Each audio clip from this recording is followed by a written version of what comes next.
This episode is brought to you by Flex Dealer.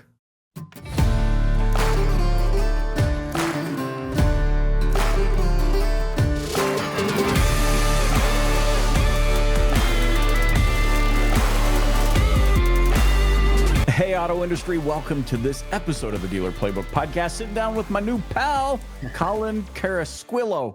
I hope I said it right, man. Everybody that listens knows my biggest pet peeve is when I get somebody's name wrong. How did I do? You did great. And I will say, listen, growing up, I was subjected to Colin. I was subjected to Pasquale, which is nowhere close to Carrasquillo, but, I've learned to deal with it over the years. And now at 32 years of age, you could have called me John Smith and I would have said, hey, how's it going? So that's funny, man. It's kind of the same way with me. Like, my last name is Cirillo, and people will be like, how do you say it? Turd burglar? And I'm like, yeah, that's close. I've been called just about everything. I'm excited to get into this. We're going to be talking all about, your role as digital marketing manager at Nielsen Auto Group out there in New Jersey. We're going to talk about how you got a show on CBT. We've got to hear about that. And also some of the clever stuff you guys are doing with AI and with SEO and Goobagoo. I know who's a partner of yours. We're going to talk all about it. And I want those listening or watching to understand we're going to get to some really tangible stuff. So make sure that you're watching through to the end. But dude, thanks for joining me on the podcast. Thank you. It's my pleasure. I've been a fan from afar. I've been watching everything that you guys have been doing, with your outfit and everything going on. And, it's funny. We were just catching up before the show. You said you've been doing this for 11 years. And my reaction was, wow, it's so surprising that it's been that long. Because I feel like you guys have really just come on, to the space, but that's because you're young, you're hip, there's so much energy around it, and it always seems fresh and new. So when you said 11 years, I said, there's no way, like that's not possible, but long overdue. So thank you so much for having me on, because we can say, I guess it's been 11 years in the making, but really honored to be here speaking with you. So he's coming on buttering me up. We're hip, we're young. Let's ask my 16-year-old son if he thinks any of those things. He'd be like, Dad, you're old. There's gray hair in your beard. He'd probably be a little jaded. So, don't ask him that, but definitely ask the other folks in the vertical, the industry, that I think they'd all say the same. So it's great. It is what it is. It's like we're young in our own minds, I mean, I still feel 17 in a lot of ways. Right. I had, not recently, but I guess once I entered my 30s, people asked me at one point, like how old I was, and I forgot. And now, so this is going back to the 20s, excuse me, but I think I was 24 or 25, and they said, how old are you? And without a thought, I said, oh, I'm 21. And I thought to myself, why would I even pick that age? So I agree with you. I think you're honestly, and even my mother, who's in her 70s, same thing. She still says she feels like she's, a young lady in her 30s. I think it's just about doing stuff like this that keeps you young. It's exciting. It's fun. It's always new. So more power to you. Yeah. I was thinking about this, it probably is something here. Maybe there's a thread here, but we're kind of the first generation that had technology prominence. You know what I mean? Like, if I look at my parents who are in their 70s as well, right? Boomers, the computer came in and everyone had a household computer, but it kind of stopped there. Cell phones, of course. My dad, I'll remember he came home with a cell phone that was like this, right? Oh, hold on, son. Let me talk to you. Yeah. He's like, check out my new phone case. And it was like a briefcase that had like the locks on them, right? But then you look at us, it's like, okay, I remember having a pager or friends that had pagers, but then right after high school, it was like I had a cell phone. Yep. And it was a nice little cell phone. And I remember having that. And it's been a constant uphill from there to the point where, I show my parents Chat GPT and I'm talking to it, right? And my dad speaks Italian, my mom speaks Portuguese. I'm speaking to GPT in English, and they're blown away at how quickly it's responding. And then I said, Mom, ask it to say all of that in Portuguese now. And in Portuguese, and she went into and all of a sudden it's responding. And bro, I'm watching the ghost leave their bodies. Yeah, it's scary stuff. Right? and they couldn't believe it. But for guys like you and I'm like, how can I lean in? How can I use this thing more? Because we get to be that first generation where it's like, it's the norm. So maybe that keeps us young. I don't know, but it does lead into what I want to talk to you about. I mean, obviously, from your vantage point as a digital marketing director for an auto group, you are privy, I think, to a landscape and a thought process that not a lot of people are, because you're not only seeing all of the moving pieces of an operation, but you're the pivot point of how that all connects together. How marketing isn't just doing SEO and hoping things are okay. It's not just having a website. It's not just about having chat tools or digital retail tools. You get to say, well, I got to bring all these things together. So in a 2025 world, what is the kind of the highest priority thing you're looking at from a marketing and operations perspective to bring this group forward?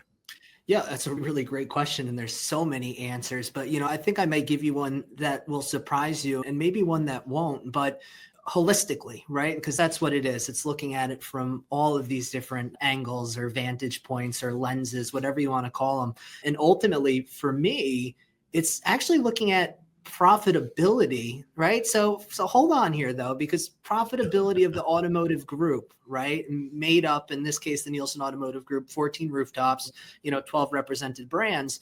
Each dealership has its own financial statement. Each dealership needs to be profitable. And in cases that they're not, we need to mitigate the opportunity for losses or mitigate loss. And so marketing, my philosophy right now, really, and it was the tail end of 2024 into 2025, was getting more involved in the operation side of things to better understand every single facet of how to successfully operate and run a dealership and see how the marketing plays into that. Because in reality, the marketing, although exceptionally important, is just one minute piece of this massive puzzle.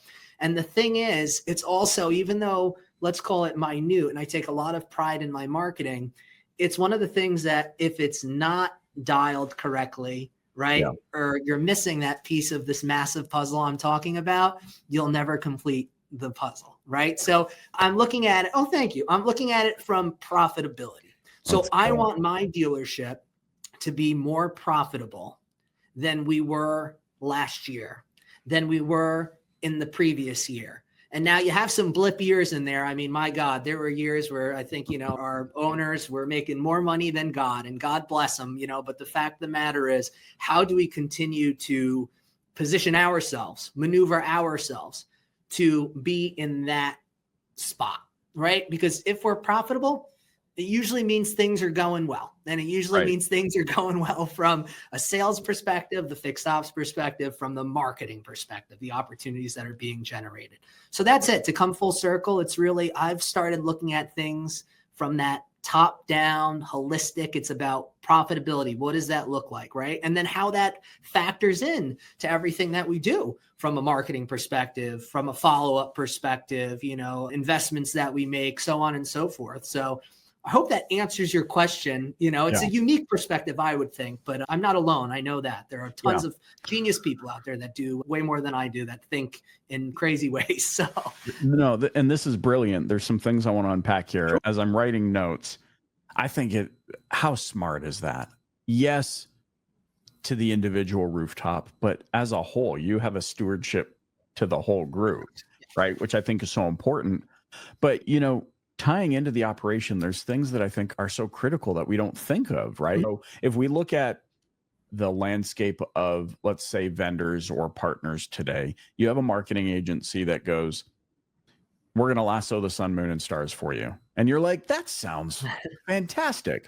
And then you have another provider that says, we're going to lasso the sun, moon, and stars for you. And you're like, dang, that sounds fantastic. Then all of a sudden you have I don't know what the latest number is, between 15 and 25 different providers doing different things, none of whom speak to each other, all of who are speaking to you, but you're one person who, no offense to any individual out there, but can you really, I mean, most of us have a hard enough time choosing what we're going to eat for dinner tonight. Sure. to then be the pivot point to try and bring all these parties who also have dozens and dozens of employees together on the same page, and then convey that straight through to the frontline employee who doesn't even know that their behavior and their actions, like you said, follow up or the greeting, some of these small things are actually marketing and revenue generating behaviors. Absolutely. And it's all disconnected and none of it works. And that's why we keep finding ourselves in this perpetual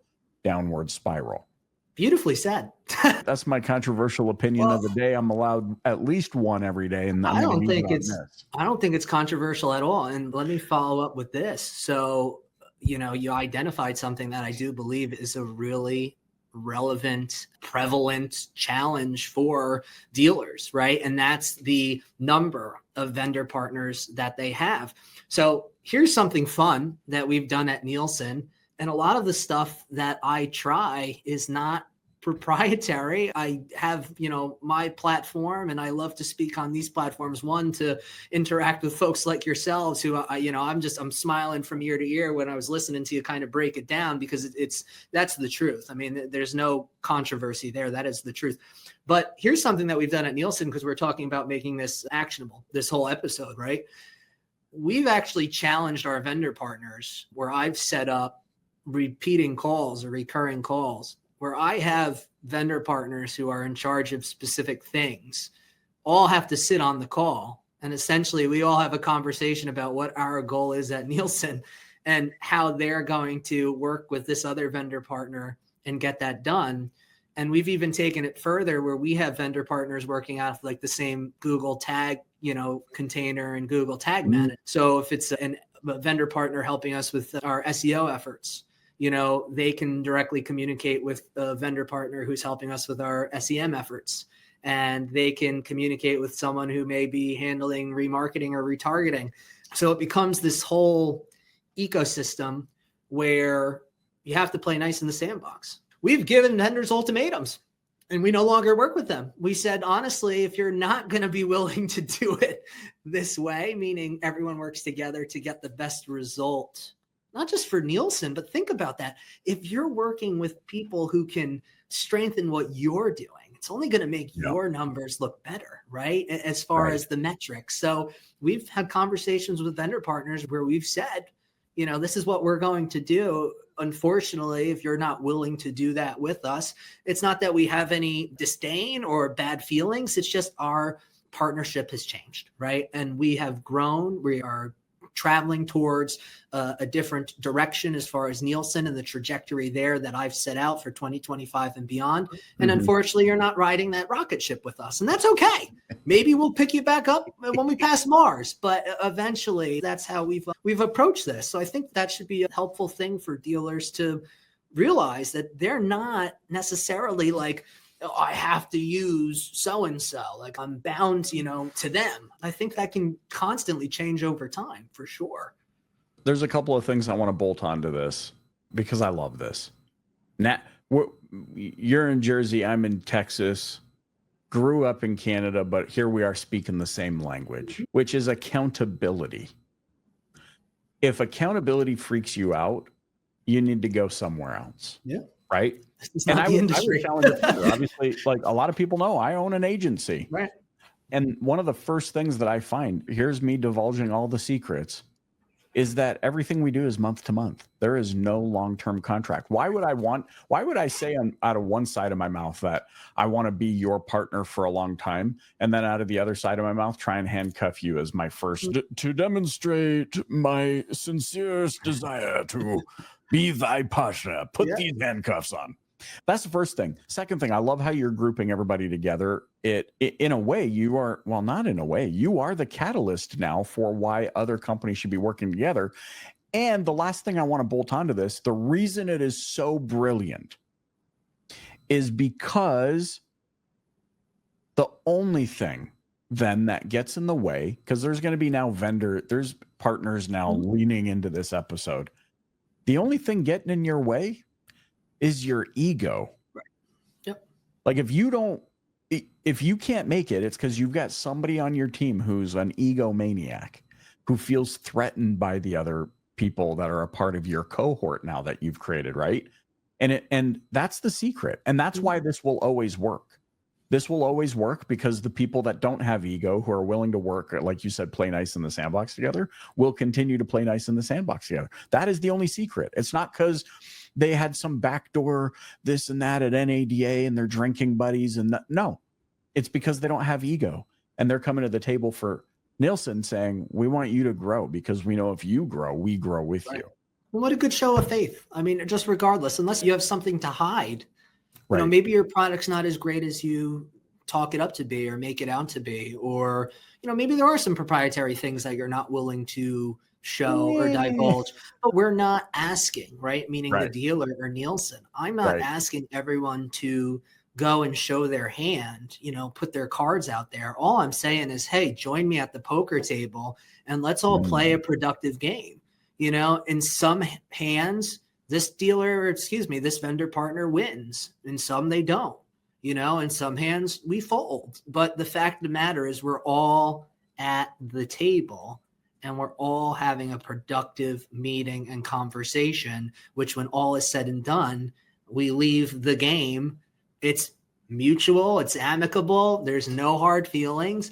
Perhaps someone learned something, right? Let's run with this analogy like poker, right? Perhaps you learned a skill set just sitting across the table from me, you know, that you can say, all right, I'm going to take this into my next poker game. Or, wow, they identified a blind spot of ours. Let's fix it. So now we can go and be better when we end up having another poker game, which is just the equivalent of sitting at another round table where I call everyone together and we discuss our initiatives and work that's been completed and how that's going to complement what they're doing and so on and so forth. So that's the first time I'm using the poker analogy. I'll have to I'll have to massage it a little bit, polish it up, but you get it. You get it. Yeah. Well, and I'm looking forward to, we're going to hear it on your show, right? You've got a show on CBT. Yeah. And so I'm going to look forward to when you drop the polished version, but I like where it's going and I think it's solid.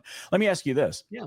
Going deeper into this, right? As we lean in, this is now a criteria, it sounds like, for you. If you want to be a vendor partner of ours, the criteria is you must play nice in the sandbox. Bring me into the conversation. How do you have that conversation with a vendor? Is it because I'm noticing, and this is a compliment, I'm noticing a positive, people-focused disposition about you. Oh, thank you. Yeah, which is, I think, is great. It's rare. Most people are going to push pause on this episode and they're going to go to all their vendors and say, guess what? You're doing this thing or you can't be my partner, which in my opinion is just starting things off on the wrong foot. Yeah, that's probably not how you do it. How does Colin approach this conversation with a partner? It's another really fair question. The way that I've always approached business, right, is I'm going to give you an opportunity to do your best. You know, perform as well as you can. And if you don't the first time around, I'm not going to be one of those people, like I think many dealers are. You know, maybe that's the downfall of the dealer, where you said, you know, you own an agency, you operate month to month, right? You don't want to necessarily tie someone down to that commitment. But the other side of the coin there would be if you were building an incredible relationship with your client, right? And you were providing incredible service and the client was happy. It wouldn't matter if you went month to month or had long-term contracts because they're not thinking about getting rid of you. They're happy with the service that you're providing to them, the results that they're getting, so on and so forth. So if, you know, I guess it's, what is it? Fool me once, you know, shame on you. Shame on you. Fool me twice, shame on me. Essentially, if someone is not performing to the standards that we would hold them at Nielsen, which I think are quite high standards, I would then say, how are we going to rectify, you know, the opportunity? And I hate saying problem or issue. It's really, and this goes back to, I don't even know, maybe it was like college where someone first said, it's opportunities for improvement and don't talk about the problem unless you have a solution. Right. So I approach really everything that way now. So I will approach vendors in the same fashion. And I will say, you are truly a partner with Nielsen. When we sign an agreement to do business together, you become a partner with Nielsen. Your involvement with our organization is as much as my involvement is with the organization. So if something doesn't work out to the way we think, let's go back to the drawing board and let's optimize what you're providing to us, right? The solution, the service. How is it going to work better in our ecosystem? Perhaps we identified some things that can be strengthened in your ecosystem, and we go from there. Okay. If it still does not perform to the level that we are looking for, then we eventually say, okay, it's not for us, and we'll part ways. And we part ways, like I said, in a very mutual fashion. I often say to these people, keep in touch. If something new comes out, you have my number, reach out. Let's schedule a face-to-face meeting. Let's have a sit down. Right. Let's go over new products. Let's go over new optimizations, so on and so forth, even if we're not currently working with those people. And I think that's something that, reflecting on it now, I pride myself on, because it's really like, don't burn the bridge, because at some point you may need to walk back over that bridge to get to the destination that you're looking to go to in that moment in time. So really, it's just understanding that these people are representatives of a business, just like I am, or a dealer may be a representative of a business that he owns. Yes, it's his dealership, but that's a direct representation. So in these cases, how can you attack someone who's just doing their job on behalf of a much larger entity or company and not give them a fair shot or fair shake? So that's how I would approach it. And I would have those dialogues. I think communication is key. I think every vendor partnership relationship, whether you're just vetting the vendor or, have a newly consummated relationship with them, there needs to be what I would just call a table setting or place setting meeting where they come together with you and whoever stakeholders or however many stakeholders you need and say, this is what we're looking for, meaning our organization. How do you guys help us get there? Is that even something that's achievable?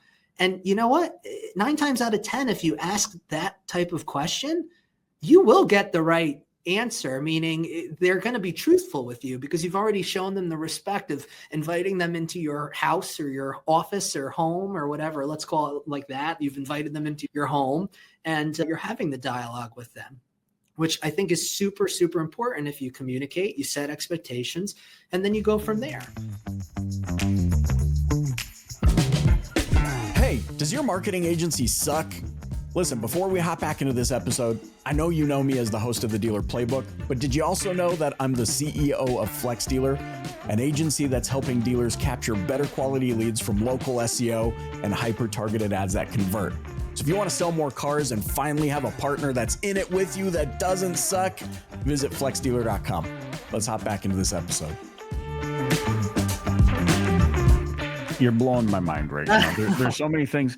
Well, it's because it is so, it's common sense. It feels like to me, right? But we know how that goes. Common sense, not so common. I wrote down a couple of things here, though. I love that you say, it's important that we have that dialogue and communication is key. We never talk about this enough in our industry. We're consumed by, whatever, tariffs and AI and Tesla and the government and whatever else we want to talk about, state legislation. I think the most important, probably most critical skill those listening or watching should be leaning into and acquire and get good at, that will fail-proof them today and in the future, is the skill of communication. Absolutely. And think of how oxymoronic this is, because marketing in and of itself falls into the communications category, right? And yet we stink at it. So when you're saying like we need to have meaningful dialogue and communication is key, I'm like, man, isn't that like we need to put that we need to emphasize it, Colin, because if we can't communicate internally with people that we're wanting to have drive an initiative and we don't know how to communicate effectively, which includes, active listening and, like you said, setting clear expectations and talking through things, and grace when things don't go the right way or whatever. I mean, we're already falling apart at the seams.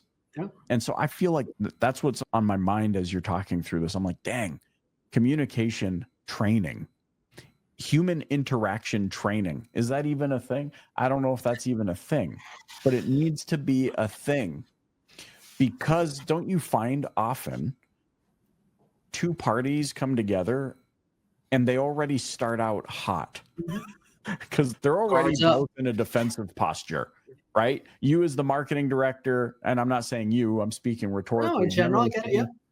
Come to the table who want to demonstrate to the agency that they might have been voluntold to work with, like, I'm smart too, right? And then vice versa. They're coming in being like, we're the ones that are going to save you, and it's this weird.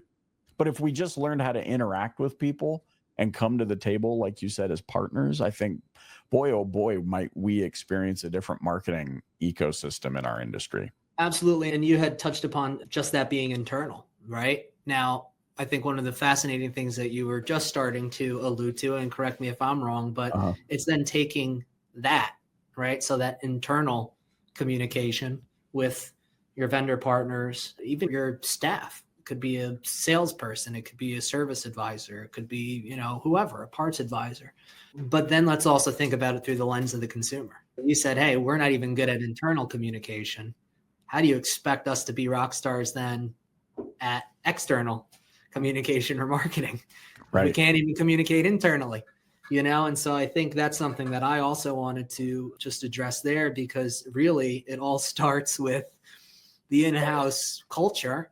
And whether that's an individual, in my example, or where I'm at with Nielsen, it is me. I'm one person. I rely very heavily on phenomenal vendor partners that we've, grown relationships over the years, the tenure that I've had with Nielsen, but it's just me. And so, for me, I often then have to not only rely on those vendor partners, which means I have to communicate quite regularly and effectively with them and efficiently, but then also staff downstairs, the sales staff, our service advisors. Here's the messaging that's going out when we do these campaigns. Here's what's out in the digital ether at this moment in time, so that they're prepared to handle, any of the inbound response or intent that we're capturing through our advertising initiatives. And that even then, just kind of extrapolating it even further, the messaging that's going out to the consumer. If I don't know how to have an effective conversation with you now, well, we would have stopped recording already, and you would have said, I'm never talking to that guy again. We didn't get anything done. Now, what I love about this, though, is one, you said right off the bat, we're going to make things actionable, right? So dealers, marketers are going to learn from this. But I think that, once again, it's 101 in the sense of, if you don't even understand the internal dialogues and communications, forget about trying to market to a consumer to get them to understand what you want them to digest from your store, your brand, the offers, the buyback events, whatever it's going to be. It really starts here. It's like introspection or reflection, and then looking outward. Right. But it's all tied together. Every single bit. It's all connected from top to bottom, back to top. And part of this is the listening piece, the active listening piece, I think is so critical. You and I are not here trying to overpower one another. You're making solid points that are making me reflect, and I'm writing notes. And, even to your point, I didn't even realize I was doing it, but yeah, setting an expectation of here's what we're going to do on this call. Imagine that, not just internally in your organization, right down to the front line, but if you knew your partners, your agency partners, your third-party partners were also doing that inside of their organizations, and training them to even come back to this call and say, hey, here's our idea, here's our plan, here's how we arrived on it, and here's why we're going to execute it in this way. There's so much syntax that goes missing in our communication that, had we just known, would have solved maybe cancellations or wars or ego flares up or whatever it might be. And I just think it's so important. Now, you said something earlier. I want to transition a little bit. Okay. You had talked about this integration of your vendor partners and bringing them all to a call. You brought up SEO. I mean, I got to ask you from a marketing perspective, seeing, how many rooftops do you say? 14? 14, yeah. So you've got 14 rooftops, you got 14, tier 3 websites, you've got 14, micro markets in and around your area, different social economic factors, consumer sentiments, brand affiliations, all these things that you're looking after. And then you marry that to what we see so often on LinkedIn, like SEO is dead. And then you have the other side of it that's like, there's 3 trillion searches a day happening. It's far from dead compared to GPT and this and that. Help us reconcile your thoughts around SEO today, what it is in a 2025 world. I know we're not, mind readers and looking, Sure. what's the crystal ball? Mind, what do we call them? The futurists? This is the crystal ball. I guess it could be a futurist. I was going to say mentalist, but that's not it either. That's not it. I don't think so. Fortune teller. Palm reader. I don't know what we are. Look into the future, though. I know we don't know what's going to happen in a month or two. Things are evolving quite rapidly with tech. But how are you thinking about SEO? And maybe pull back the curtain a little bit on how you're managing across 14 rooftops, the things that you care about, maybe a nugget or two about what's important to you and how you're seeing that landscape. Yeah, so I'll go full Wizard of Oz, pull back the curtain there, right? So SEO, traditional SEO, I wouldn't go as far as to say it's dead. I think that would be silly for me to say that. Someone in my, position here, it's not dead.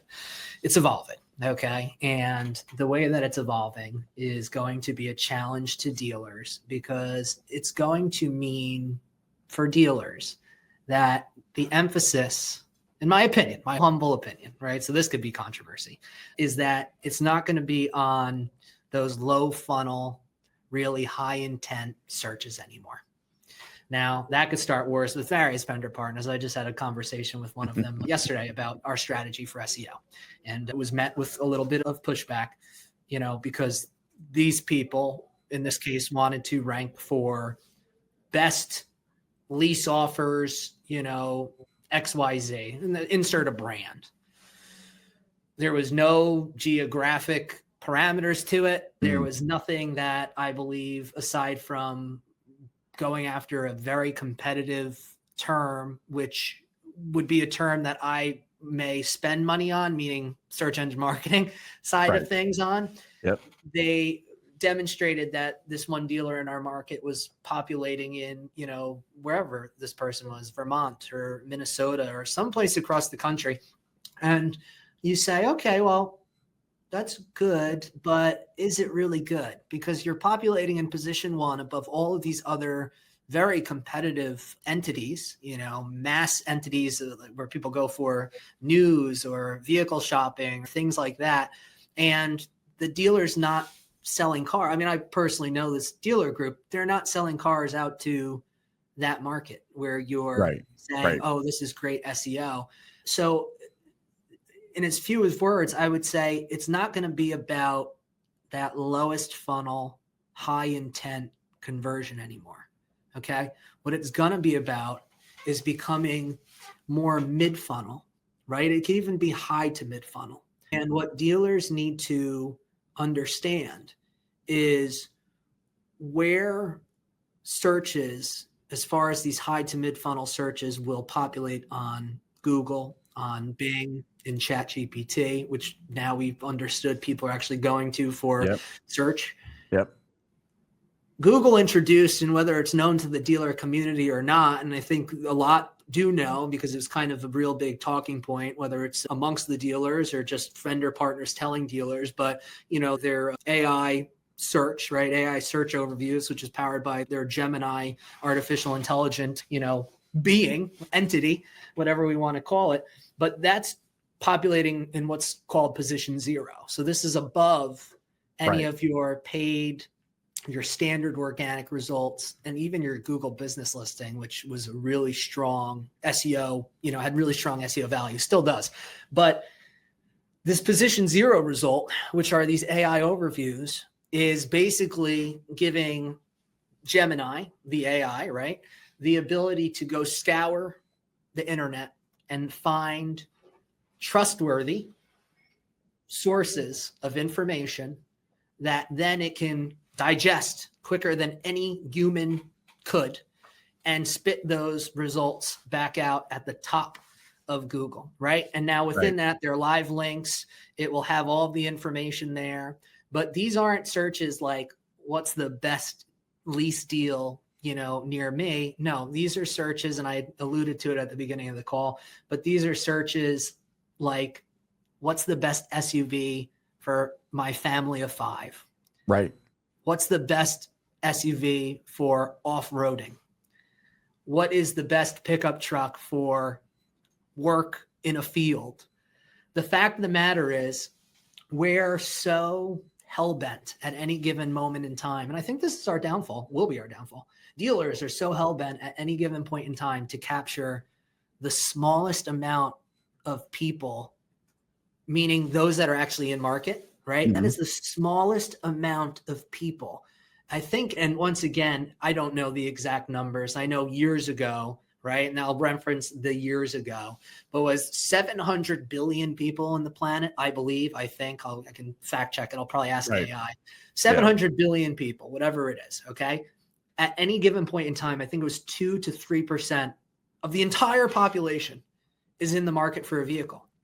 Okay, that's still a big number. That's the entire population though. What happens when I get to this hyper local level and I am one dealer group in New Jersey?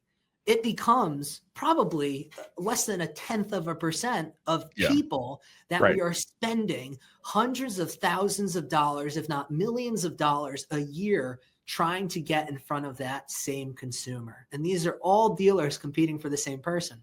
So my mentality changed. My mentality, and I got a little lucky with this, I will say.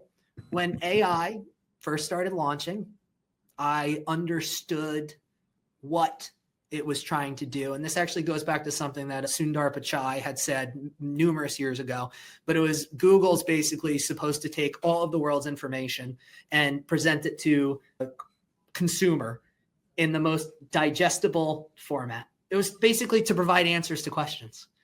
So, okay, let's think about it. You go from presenting all these different results that people can click on to now actually providing an answer to the question. And here it is. It's very easy for you to digest. Right. You can take that and run with it. So in reality, it becomes understanding the consumer mentality, which is people are not inherently brand loyal anymore. People will flop between many different types of vehicles. Perhaps once they settle on a model type, meaning like an SUV or truck or, sedan or convertible, they'll stay within that kind of, let's call it bowling lane there within the barriers there, but they're not necessarily set on a brand.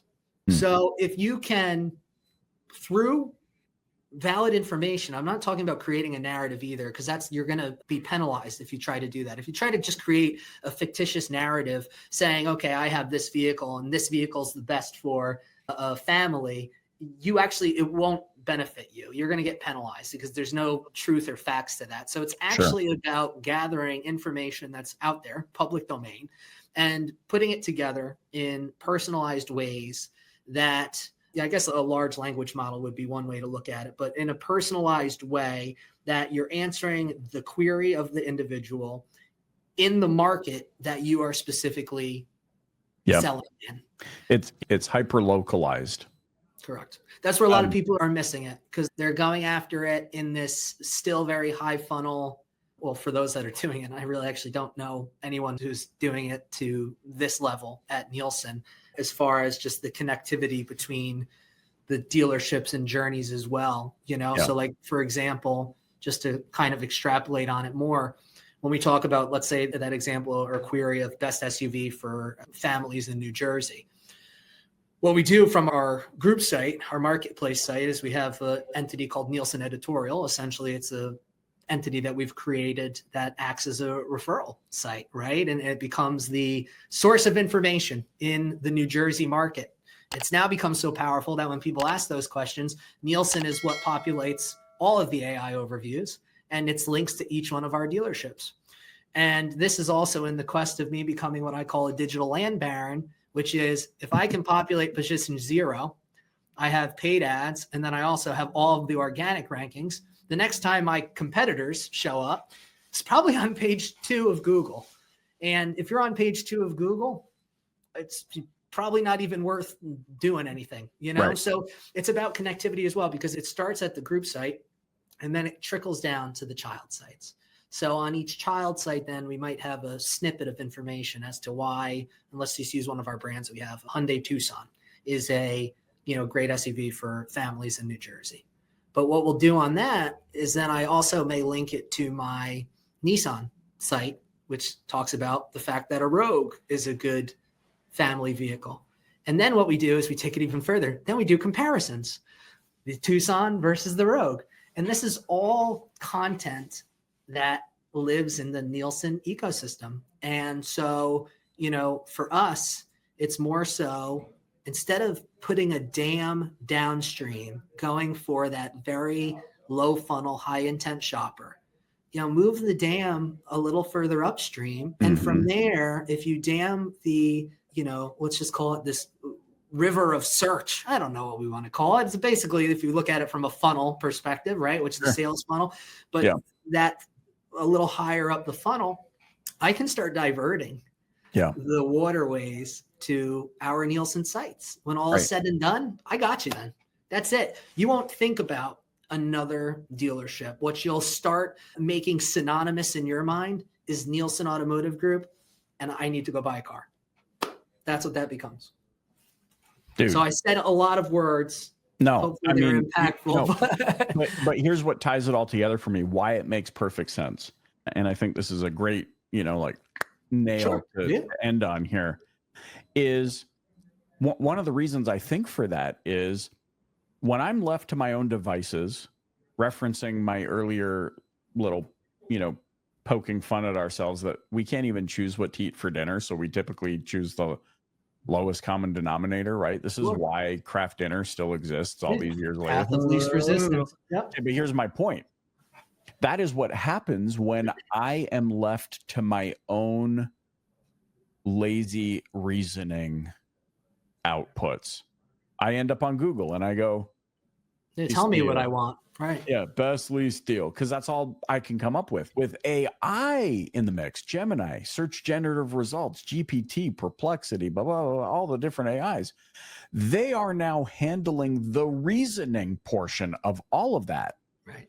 They are doing the models are doing a better job at understanding the intent. And I no longer have to reason, which means then I can refocus. This is what I believe brings it up funnel. I can refocus my brain power on circumstantial prompting. Yeah. I'm in the market for this. I'm a family of 5. Yeah. We are active. We got that's what I mean by circumstantial. I have more faith now that the AI model, let's use SGE, search generative experience, as an example. We'll use Gemini. I can now have more faith that I can share more with it and that it will do a better job reasoning all of it and give me, like you said, well, what's the difference between the Hyundai Santa Fe and the Palisade? Right. What's the difference between the Palisade and the Explorer? What's the difference between, you know what I mean? The reasoning now gives me that, but it moved me up funnel. Higher funnel. Which I think is so brilliant. And then the way you've talked about how the group site connects through to the child sites and the child sites connect to each other and back up to the group site. What an interesting spider web. Those that are listening or watching need to be paying attention to this stuff, because I would fully endorse and fully agree from my vantage point with what you just said, that things are higher funnel. They're much more circumstantial. The AI models are doing a better job at reasoning, and therefore we're able to give them more context than just best lease deal, which I think is going to be really lazy if anybody keeps doing that stuff moving forward. Dude, this has been so much fun. We could totally do a part 2 of this. I'd love to catch up with you again and see how things are evolving. But for now, how can those listening or watching get in touch with you and connect? Yeah, listen, I am an open book and I love putting my information out there. In all honesty, others might not, but you can send me an email, which is, I'll spell it all out so you have it, but it's C Carrasquillo. It's CCARRASQUILLO at Nielsen Autos. That's NIELSEN Autos, AUTOS.com. I'm going to give my cell phone. That's fine. You guys can shoot me text or call me. Just don't try to sell me something right away. Come on. 908-358-9284. Once again, that's 908-358-9284. Real honor to be on here with you. And I just want to leave you with one little thought, because you talked about, you took my SEO thing to a different level. And that's kind of how I've always approached it, is more so get in front of people in moments that matter most to them. So in that case, if someone's searching for the best vehicle for off-roading, well, now you just hit a really great spot or point in their lives, right? So they're off-road enthusiasts, okay? Or maybe they're talking about things, best SUV for my pet, or whatever it is. How special would it be? And just think about this. How special would it be now if you guys, meaning marketers, us, we're connecting all those dots. So we see the query, right, that got that person to our dealership. They then convert.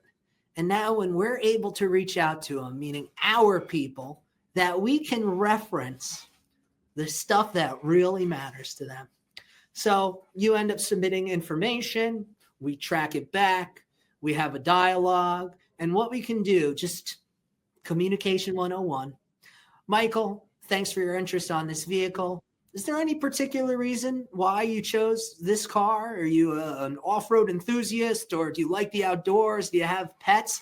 Guess what? What you don't know is I have all of that information at my fingertips. And instead of saying, I saw you converted on this because you looked, you wanted to see if it could fit your dog, you say, let me tell you a little bit about myself. I want to learn a little bit about you. I love off-roading. I have a massive, Labrador who can fit in X, Y, and Z. And then you go, I love off-roading too. And I don't have a Labrador, but I have a Chihuahua. And you're like, great, what's the dog's name? Next thing you know, you're just creating a friend. You're creating a conversation that goes on and on. So this could go on and on. I'd love to do a part 2 with you. You're an absolute pleasure to speak with. So thank you very much. Thanks, buddy. Colin, thanks so much for joining me on the Dealer Playbook Podcast. Hey, thanks for listening to the Dealer Playbook Podcast. If you enjoyed tuning in, please subscribe, share, and hit that like button. You can also join us and the DPB community on social media. Check back next week for a new Dealer Playbook episode. Thanks so much for joining.